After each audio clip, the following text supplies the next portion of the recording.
Good morning students. अब हम आ जाते हैं यहाँ पर ग्रुप्स के बाद में पीरियड के ऊपर। अब हम देखेंगे यहाँ पर पीरियड्स के अंदर एलिमेंट्स को किस तरीके से वहाँ पर उनमें चेंजेस है वो आ रहे हैं। अगर हम मूव करें एक पीरियड के अंदर फ्रॉम लेफ्ट टू राइट तो उसमें क्या क्या चेंजेस आपको देखने को मिलते हैं, या वहाँ पर वैलेंस इलेक्ट्रॉन सेम है वो रहते हैं या नहीं, या चेंज होते हैं, शेल का नंबर कैसे चेंज होता है, किसी भी पर्टिकुलर जो पीरियड है उसके अंदर मैक्सिमम इलेक्ट्रॉन्स है वो कितने हम फिल कर सकते हैं। क्योंकि आपके दिमाग में आ रहा होगा और नहीं भी आ रहा हो तो आना चाहिए कि भाई अगर एक पर्टिकुलर जैसे फर्स्ट पीरियड है तो उसमें 2 एलिमेंट ही रखे गए हैं, फिर उसके बाद में वहाँ पर 8 है वो रखे गए हैं, तो क्या रीज़न है, किस तरीके से यहाँ पर जो नंबर ऑफ एलिमेंट्स है वो डिसाइड किस तरीके से किए गए। तो ये सारे डाउट्स हम इस पर्टिकुलर वीडियो के अंदर यहाँ पर हम दूर करेंगे। साथ ही साथ इस पूरे वीडियो में आप बने रहिए मेरे साथ में और बीच में से स्किप मत करना, अपने सेंस ऑर्गन्स खुले रखना ताकि आपको वीडियो बहुत अच्छे से समझ में आ जाएगा। हाँ, रटना नहीं है, समझना है यहाँ पर किसी भी चीज़ को। तो हम बात कर रहे थे पीरियड की। तो सबसे पहले तो यहाँ पर मॉडर्न पीरियोडिक टेबल में जो 7 पीरियड्स हैं वो मैंने आपको काउंटिंग जब स्टार्टिंग में बताया था कि नंबर कितने हैं तो 18 ग्रुप बताया था, साथ ही साथ यहाँ पर 7 पीरियड्स है वो मैंने आपको बताया था। अब यहाँ पर 7 पीरियड्स हैं, नंबर है वो हमको पता चल गया यहाँ पर। अब नेक्स्ट क्या चीज़ यहाँ पर हमें समझनी है, तो ये भी मैं ऑलरेडी वैसे तो बता चुकी हूँ, एक बार वापस बता देती हूँ। हॉरिजॉन्टल जो रोज हैं उनको वहाँ पर नाम दिया गया है पीरियड्स, और इनकी जो नंबर है वो कितनी है, संख्या जो कितनी है वो 7 है यहाँ पर। तो ये 2 बेसिक चीज़ें हैं वो पता होगी, अब तो याद हो गई होगी आपको बहुत अच्छे से, मुझे पता है, इतना तो आप लर्न कर लोगे। और एमसीक्यू में जैसे ये क्वेश्चन है वो आ सकता है कि भाई नंबर ऑफ पीरियड कितने हैं मॉडर्न पीरियोडिक टेबल में, या नंबर ऑफ ग्रुप्स है वो कितने हैं। तो ये छोटे से क्वेश्चन है जो हम लोगों को अब है इस लेवल पर आ जाना चाहिए, लर्न है वो हो जाने चाहिए। अब उसके बाद में यहाँ पर अगर हम बात करें तो एक चीज़ हमेशा ध्यान रखनी है कि when we move left to right एक रो के अंदर, वहाँ पर हम लेफ्ट साइड से अगर राइट साइड के अंदर है वो अगर मूव करेंगे वहाँ पर तो क्या होगा, when we move left to right in a period, जबकि ग्रुप के अंदर तो हम ऊपर से नीचे की तरफ जाते हैं, हर पीरियड में कहाँ जाएंगे, लेफ्ट टू राइट जाएंगे इन ए पीरियड, देन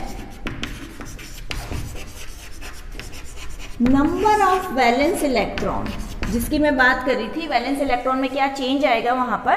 जैसे कि हमने ग्रुप में देखा था, तो ग्रुप में तो क्या हो रहा था कि पर्टिकुलर एक ही ग्रुप के अगर मेंबर्स हैं वहाँ पर तो सबके लिए वैलेंस इलेक्ट्रॉन क्या रहेगा, सेम रहेगा। वैलेंस इलेक्ट्रॉन का मतलब है आउटर मोस्ट शेल के अंदर जो टोटल इलेक्ट्रॉन्स प्रेजेंट होंगे उनको हम कहेंगे वैलेंस इलेक्ट्रॉन।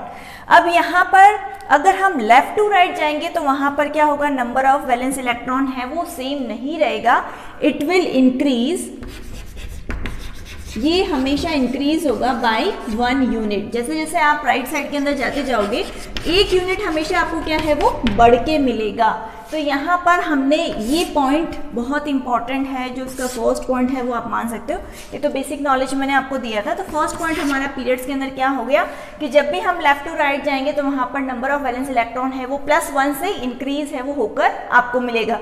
बिना एग्जाम्पल के हमें केमिस्ट्री नहीं पढ़नी है, ये इस चीज़ का ध्यान रखना। आप लोग केमिस्ट्री के अंदर एग्जाम्पल्स है वो बहुत मस्ट है, और अदर सब्जेक्ट में भी क्या है कि जब भी आप एग्जाम्पल के थ्रू समझते हो तो वो चीज़ है वो लॉन्ग टाइम तक आपके दिमाग में है वो सेव हो जाती है। तो यहाँ पर एग्जाम्पल हम ले लेते हैं, एग्जाम्पल हम इजी लेंगे स्टार्टिंग में ताकि आप लोगों को क्या है कि एक डर नहीं लगे यहाँ पर, और जो सिंपल एग्जाम्पल जो आप 10th लेवल पे 11th लेवल पे लर्न है वो कर सकते हो, वैसे एग्जाम्पल हम ले रहे हैं यहाँ पर।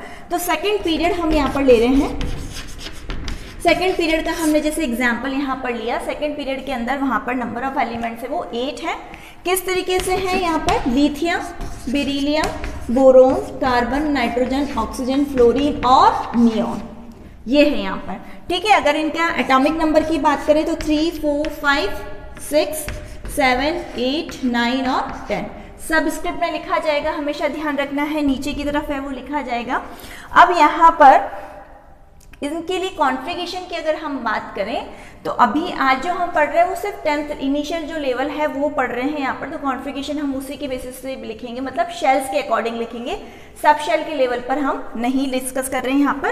तो यहाँ पर अगर हम KLM के बेसिस पे लिखें तो ये हो जाएगा 2, 1, फिर होगा 2, 2, उसके बाद में 2, 3, 2, 4, 2, 5, 2, 6, 2 7 एंड 2 8, मतलब यहाँ पर ऑक्टेट क्या हो गया, कंप्लीट हो गया नियॉन पर जाकर।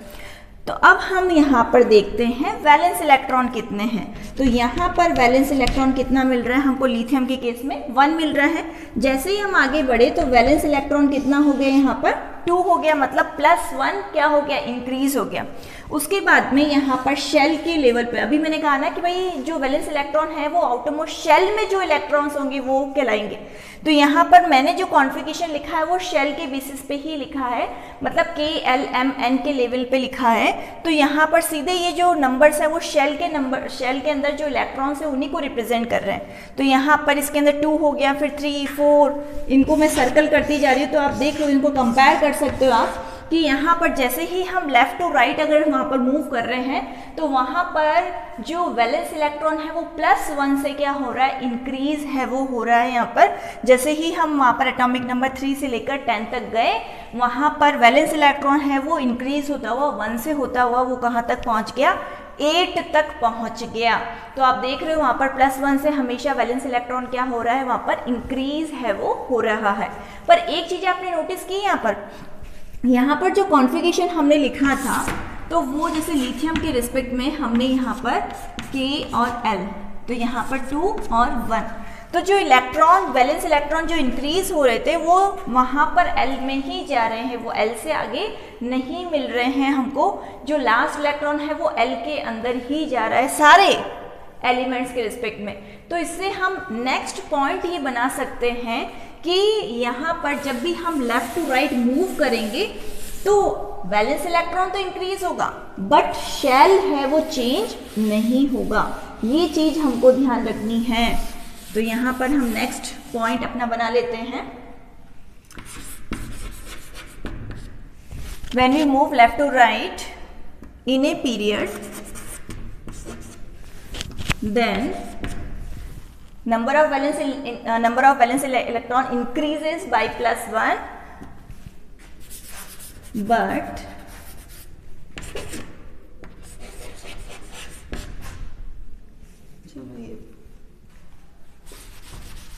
then valence last electron, or we can say valence shell, do not change.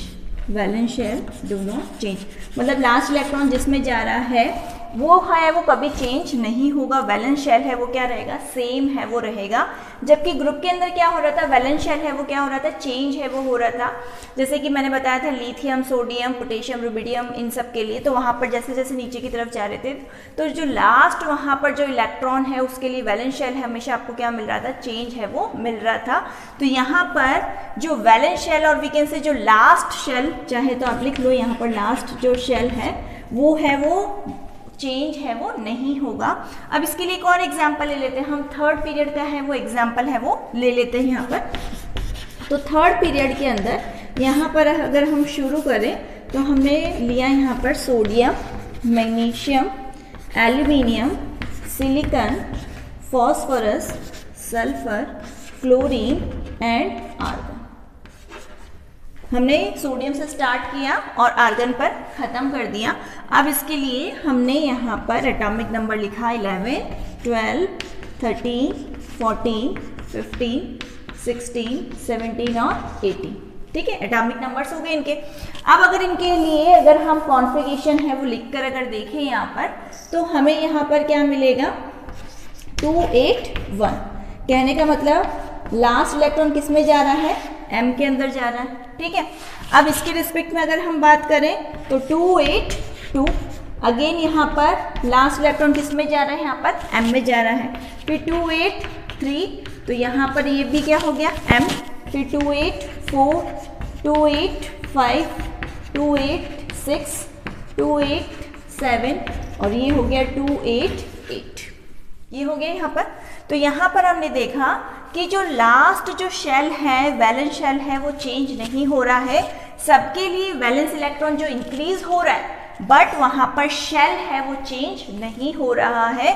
सबके लिए यहाँ पर जो लास्ट शेल है वो क्या रहेगा, M ही रहेगा। इन सब के लिए आप देख सकते हो कि जो शेल है वो हमको सबके लिए क्या मिल रहा है, लास्ट जो वैलेंस शेल है वो सबके लिए हमको क्या मिला, एम ही मिला यहाँ पर, वो सबके लिए चेंज है वो नहीं हो रहा है। वैलेंस इलेक्ट्रॉन जरूर बढ़ गए, यहाँ पर 1 था, फिर 2, फिर 3, 4, 5, 6, 7, 8, इस तरीके से वहाँ पर 1 से लेकर हमें वैलेंस इलेक्ट्रॉन जरूर बढ़े हुए मिल रहे हैं, वहाँ पर 1 से लेकर वो 8 तक पहुँच गया, बट स्टिल वैलेंस जो शेल है वो m ही रहा सबके लिए। तो यहाँ पर हमने देखा कि भाई वैलेंस शेल है वो चेंज नहीं होता, ये सेकेंड प्रॉपर्टी हो गई पीरियड के रेस्पेक्ट में। अब यहाँ पर एक चीज और आपको नहीं मिलेगी इस एग्जाम्पल के थ्रू। जब हमने सेकेंड पीरियड की बात करी थी तो वहाँ पर जो शेल जो फिल हो रहा था तो वो कौन सा था, वहाँ पर L था, ठीक है। जो लार्ज जो शेल है वो फिल हो रहा था वो L था, पर जैसे ही हम वहाँ पर थर्ड पीरियड में आए तो यहाँ पर जो लास्ट जो शेल फिल हो रहा है वो कौन सा है, M है। तो ये पॉइंट हम ऐड कर सकते हैं कि भाई जैसे जैसे वहाँ पर हर एक पीरियड के साथ में जो नया इलेक्ट्रॉन है वो नए शेल के अंदर जाकर क्या होगा, वहाँ पर फिल है वो होगा। तो ये हमें नया पॉइंट मिल गया। इसी सेकंड पॉइंट से हमने नया पॉइंट एक और निकाल लिया कि जैसे जैसे हम मूव करेंगे नीचे पीरियड्स की तरफ, वहाँ पर शेल का नंबर है वो बढ़ेगा। ये पॉइंट हम नया है वो लिख सकते हैं। और ये हमने दोनों कंक्लूजन कैसे निकाला, सेकेंड और थर्ड पीरियड से ही कंपेयर करके है वो निकाला है। तो यहाँ पर इसमें इस पर्टिकुलर पॉइंट के अंदर हम लिख सकते हैं, देख सकते हैं कि each period starts with filling of electrons in new shell।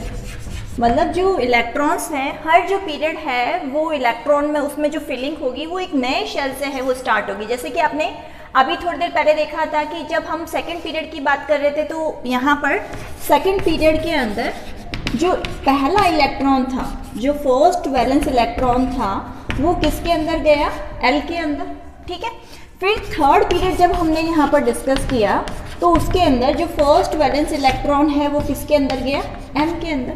और इसी तरीके से जब आप आगे की तरफ जाओगे तो वहाँ पर N है वो इंट्रोड्यूस हो जाएगा। तो कहने का मतलब है कि यहाँ पर जो हर एक पीरियड के अंदर जो इलेक्ट्रॉन है वो नए शेल के अंदर है वो एंटर है वो करेगा वहाँ पर। जैसे कि यहाँ पर L इंट्रोड्यूस हुआ, यहाँ पर M इंट्रोड्यूस हुआ, उससे आगे हम जाएंगे तो N, O, Q, P इस तरीके से है वो नए नए शेल्स है वो इंट्रोड्यूस है वो वहाँ पर होते रहेंगे।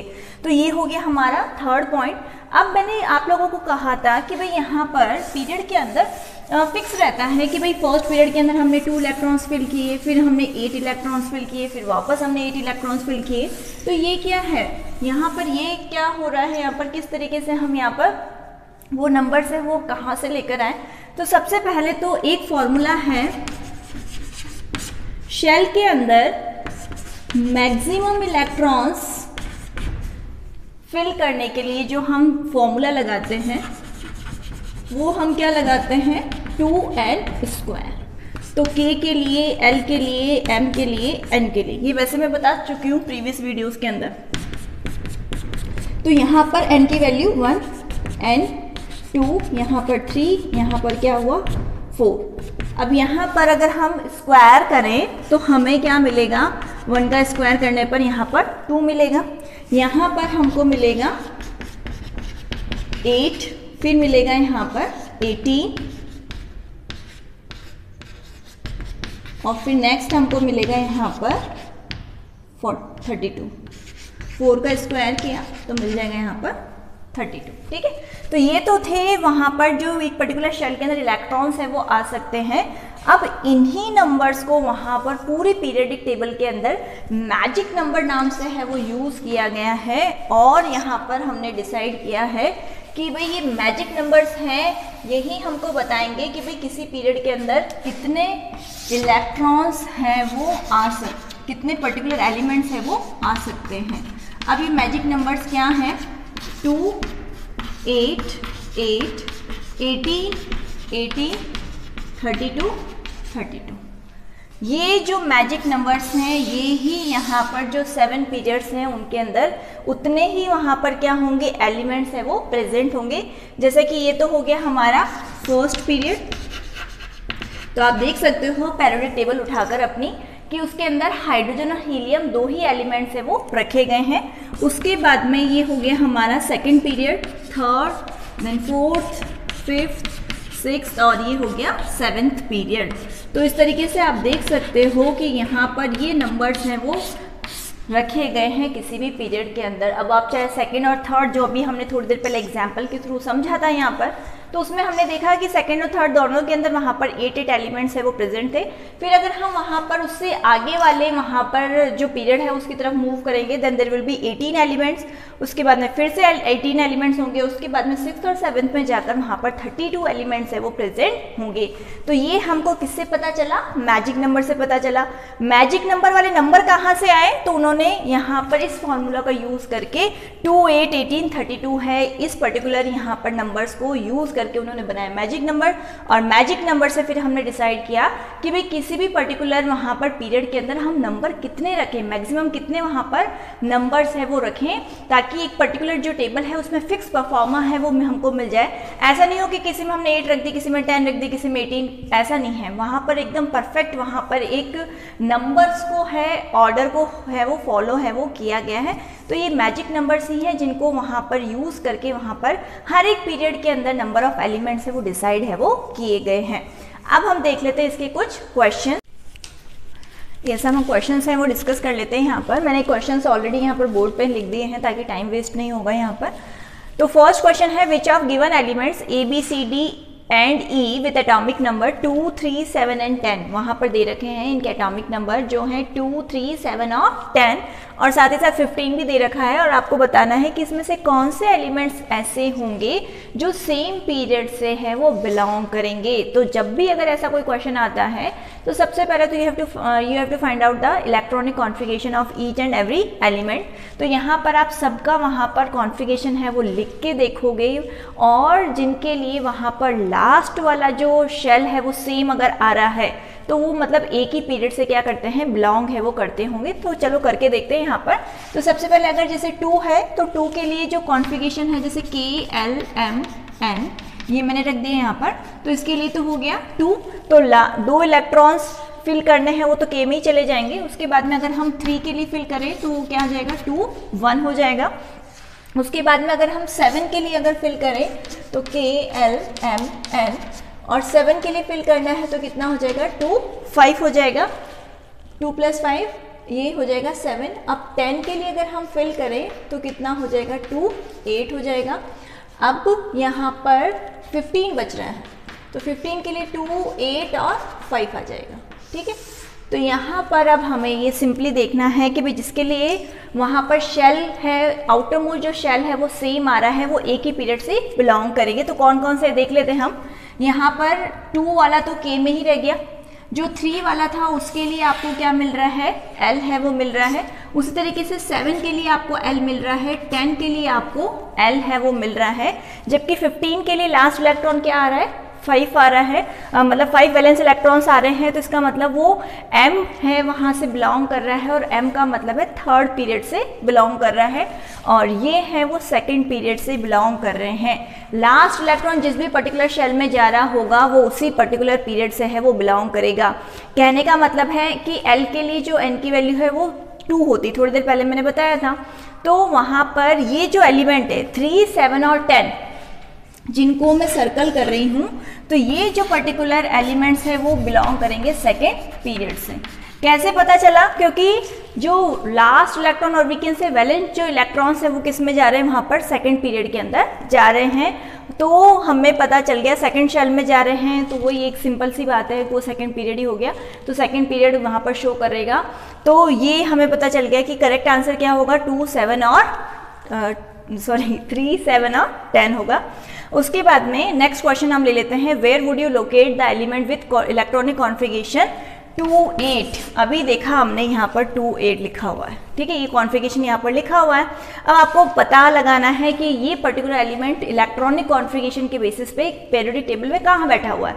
तो पीरियड तो मैंने जैसे अभी बताया यहाँ पर कि पीरियड उसके लिए क्या होगा, पीरियड आप देखकर बता सकते हो कि भाई लास्ट शेल कौन सा है। लास्ट शेल अगर L है तो वहाँ पर जो पीरियड है वो भी वही हो जाएगा, तो 2nd पीरियड हो जाएगा। और अगर बहुत डिटेल में बताना चाहते हो, ग्रुप भी बताना चाहते हो आप, तो यहाँ पर 8 के बेसिस पे मैंने जो ग्रुप जब आपको सिखाया था तो मैंने बताया था कि अगर हम वहाँ पर अगर देखें तो 18 ग्रुप ऐसा है जिसके अंदर आपको ऑक्टेट है वो कंप्लीट है वो मिलेगा। तो जिनके लिए भी आपको लास्ट के अंदर 8 है वो मिल जाए तो इसका मतलब है कि वो 18 ग्रुप से है वो बिलोंग करते हैं। तो अगर हम ग्रुप की बात करें तो हो जाएगा 18। तो हमें पता चल गया वहाँ पर कि 18 ग्रुप होगा, सेकेंड पीरियड होगा और एलिमेंट का नाम है वो नियॉन होगा। 8 + 2 करके देख लो तो नियॉन है वो एटॉमिक नंबर 10 दे रखा है, इनको दोनों को ऐड किया तो एटॉमिक नंबर है वो 10 पता चल गया। नियॉन है, एलिमेंट का नाम भी पता चल गया, इनर्ट गैस है और वीकेंड से वहाँ पर नोबल गैस है, उसको 18 ग्रुप के अंदर प्लेस है वो किया गया। ऑक्टेट है वो कंप्लीट है, किसी से रिएक्शन है वो नहीं करेगा। तो इतनी सारी हमको इन्फॉर्मेशन जस्ट इतने से पता चल जाती है कि उसका इलेक्ट्रॉनिक कॉन्फ़िगरेशन क्या है। उससे आप बहुत इजी तरीके से उसको लोकेट कर सकते हो, पता लगा सकते हो मेटल है, नॉन मेटल है या वहाँ पर नोबल गैस है, किस टाइप का एलिमेंट होगा, प्रॉपर्टीज़ क्या होंगी। इतनी सारी हमारी मतलब एक कह सकते हैं कि इतने सारे बेनिफिट्स हैं मॉडर्न पीरियोडिक टेबल के। फिर नेक्स्ट क्वेश्चन हम लेते हैं, which will be the outermost shell for elements of period 2। यहाँ पर आपको बताना है कि भाई आउटर मोस्ट शेल क्या होगा पीरियड 2 के लिए। अभी इतनी देर से मैं यही बता रही हूँ कि जो वहाँ पर आउटर मोस्ट वहाँ पर जो आपको शेल मिल रहा है, अगर वहाँ पर एल अगर मिलेगा तो उसका पीरियड का जो नंबर है वो कितना हो जाएगा, 2 हो जाएगा। इसको वापस आप समझ लो, इस तरीके से है यहाँ पर कि एल एम एन, इसके लिए n की वैल्यू 1, इसके लिए n की वैल्यू 2, इसके लिए n की वैल्यू 3, इसके लिए n की वैल्यू 4। अगर आपको यहाँ पर अगर लास्ट इलेक्ट्रॉन k में जा रहा है, वैलेंस इलेक्ट्रॉन अगर k में जा रहे हैं तो उसका मतलब पीरियड है वो 1 होगा। अगर वहाँ पर वैलेंस इलेक्ट्रॉन्स अगर L शेल में जा रहे हैं तो पीरियड है वो 2 होगा। वही अगर जो वैलेंस इलेक्ट्रॉन है वो थर्ड शेल में मूव कर रहे हैं और वीकेंड से M शेल के अंदर जा रहे हैं तो पीरियड है वो 3 होगा, क्योंकि M के लिए N का नंबर कितना होता है, 3 होता है। कुछ ऐसा मतलब क्रैम करने जैसा नहीं है, सिर्फ समझने जैसा है। जो नंबर वहाँ पर आ रहा है, जो N का नंबर है वही उसका पीरियड का नंबर है। एक सिंपल अगर शब्दों में कहा जाए कि जो n का नंबर है, स्मॉल n मतलब जो शेल का नंबर है वही क्या होगा, उसका पीरियड का नंबर है वो शो करेगा। तो अगर मैं कहती हूँ कि लास्ट इलेक्ट्रॉन है वो 4th शेल में जा रहा है तो इसका मतलब है पीरियड भी कौन सा होगा, 4th पीरियड है वो होगा। ठीक है, सिंपल सा कॉन्सेप्ट था ये। फिर नेक्स्ट क्वेश्चन आता है, identify periods of elements of atomic number 10, 27 और 14। इनके लिए आपको पीरियड है वो आइडेंटिफाई करना है। तो अगेन जब इस टाइप के क्वेश्चंस आते हैं तो आपको सबसे पहला काम तो क्या करना है, वही आपको यहाँ पर लिखना पड़ेगा, इलेक्ट्रॉनिक कॉन्फ़िगरेशन। इसमें से 10 तो मैं ऑलरेडी अभी बता चुकी हूँ आपको, 10 है वो नियॉन का है और अभी हमने लिखा था 2, 8 और फिर हमने देखा था कि भाई लास्ट जो शेल है वो हमको क्या मिल रहा है, L है वो मिल रहा है।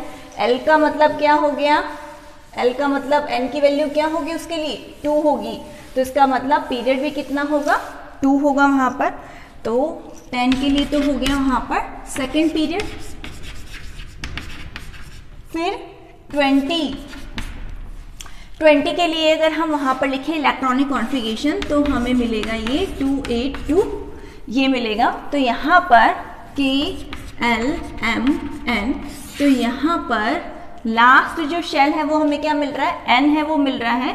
तो इसका मतलब 4 पीरियड और we can say 4th period है वो होगा। फिर आता है 7 के लिए आप लिखो तो 2, 5, तो हम कह सकते हैं के L।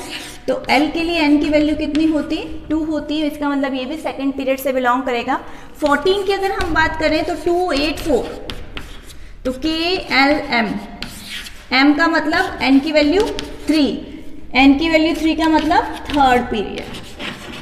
सीधा सा मतलब है जो n की वैल्यू है वही उसका पीरियड है। यहाँ पर बस ये ध्यान रखना है KLMN, ठीक है। तो KLMN की अगर वैल्यू पता है n = 1 फॉर k, फिर L के लिए 2 होगा, M के लिए 3 होगा, N के लिए 4 होगा। तो यहाँ पर n आ रहा था तो मैंने क्या लिख दिया, 4th पीरियड। ठीक है। यहाँ पर आपको 4 यहाँ पर शेल्स है वो फिलिंग प्रोसेस में नज़र आ रहे हैं, तो इस वजह से यहाँ पर 4th पीरियड आ गया। यहाँ पर 2 ही शेल नज़र आए तो हमने 2nd पीरियड लिख दिया। यहाँ पर जो वैलेंस शेल है वो हमें 3rd उसका दिख रहा था, M के अंदर दिख रहा था, तो 3rd पीरियड आ गया। तो इस तरीके से बहुत ईजी क्वेश्चन है जिनके थ्रू आप क्या कर सकते हो, वहाँ पर आइडेंटिफाई कर सकते हो, वहाँ पर किसी भी एलिमेंट के लिए वहाँ पर आप पता लगा सकते हो कि भाई कोई भी एलिमेंट कौन से पीरियड के अंदर है वो बैठा हुआ है। बस आपको इलेक्ट्रॉनिक कॉन्फ़िगरेशन सही लिखोगे तो आंसर सही मिलेगा, वो गलत लिख दिया तो वहाँ पर आंसर भी है वो गलत हो जाएगा। अब एक लास्ट क्वेश्चन ले लेते हैं। क्वेश्चन ये दे रखा है कैल्शियम, सल्फर, एल्यूमिनियम, ये 3 है। यहाँ पर आपको बताना है कि इन तीनों में से किसके अंदर वहाँ पर आपको 3 वैलेंस शेल है वो मिलेंगे। 3 वैलेंस शेल किस किस में मिल रहे हैं ये हमको बताना है। तो इसके रिस्पेक्ट में तो हमें अगर हम बात करें तो ये मैंने अभी थोड़ी देर पहले लिखा था 20, ये 16 हो गया, ये 13 हो गया, ठीक है। अब इसके रिस्पेक्ट में अगर हम देखें तो 2, 8, 8, 2, मतलब यहाँ पर 3rd वैलेंस शेल, मतलब 3 वैलेंस, मतलब यहाँ पर जो हम कह सकते हैं कि जो लास्ट जो वैलेंस शेल है वो क्या मिल रहा है आपको, 4th पीरियड है वो शो कर रहा है। जबकि हमें ये बताना है कि भाई इनमें से एलिमेंट्स ऐसे कौन से हैं कि जिसमें वैलेंस जो इलेक्ट्रॉन है वो 3rd शेल के अंदर है वो जा रहे हैं। तो ये तो नहीं होगा आंसर, क्योंकि इसमें वैलेंस इलेक्ट्रॉन किस में जा रहे हैं, 4th शेल के अंदर है वो जा रहे हैं। अब अगर इसकी बात करें तो इसमें 2, 8, 6 हो गया, तो इसका मतलब यहाँ पर 6 वैलेंस इलेक्ट्रॉन हैं, वो भी किसके अंदर, 3rd शेल के अंदर, इन 3rd शेल। फिर एल्यूमिनियम की अगर बात करें तो यहाँ पर भी क्या होगा, 2, 8, 3 होगा, तो इसका मतलब इसमें 3 वैलेंस इलेक्ट्रॉन हैं इन 3rd शेल। तो इसका मतलब हमारे आंसर कौन से हो जाएंगे, सल्फर और एल्यूमिनियम, जिसके अंदर जो वैलेंस इलेक्ट्रॉन है वो किस में जा रहे हैं, 3rd शेल के अंदर है वो जा रहे हैं। और अगर क्वेश्चन ऐसा पूछ लिया जाता कि भाई अगर ऐसा कौन सा एलिमेंट है जिसके अंदर 3rd शेल के अंदर 3 इलेक्ट्रॉन्स है, तो वो और अगर डिटेल में पूछ लिया जाए तो वो कौन सा होगा, एल्यूमिनियम होगा। अब इनका अगर पीरियड पूछ लिया जाए तो ये 3rd पीरियड, ये भी 3rd पीरियड, ये कौन सा होगा, 4th पीरियड। क्यों, क्योंकि यहाँ पर लास्ट जो इलेक्ट्रॉन्स हैं, वैलेंस जो इलेक्ट्रॉन्स हैं वो 4th शेल के अंदर जा रहे हैं। वैलेंस इलेक्ट्रॉन इसमें 3rd शेल में जा रहे हैं, इसमें 3rd शेल में जा रहे हैं, तो इनका पीरियड तो होगा 3rd पीरियड। तो अब ये पूरा एकदम कॉन्सेप्ट है वो क्लियर हो जाना चाहिए कि जो शेल का नंबर है वही किसका होगा, पीरियड का नंबर है वो होगा। आई थिंक अब आपको इतने सारे जो क्वेश्चंस करा दिए हैं, अब तो एटलीस्ट आपको समझ में आ गया होगा कि यहाँ पर पीरियड्स वाले जो क्वेश्चंस हैं वो हमें किस तरीके से सॉल्व करने हैं फॉर मॉडर्न पीरियोडिक टेबल।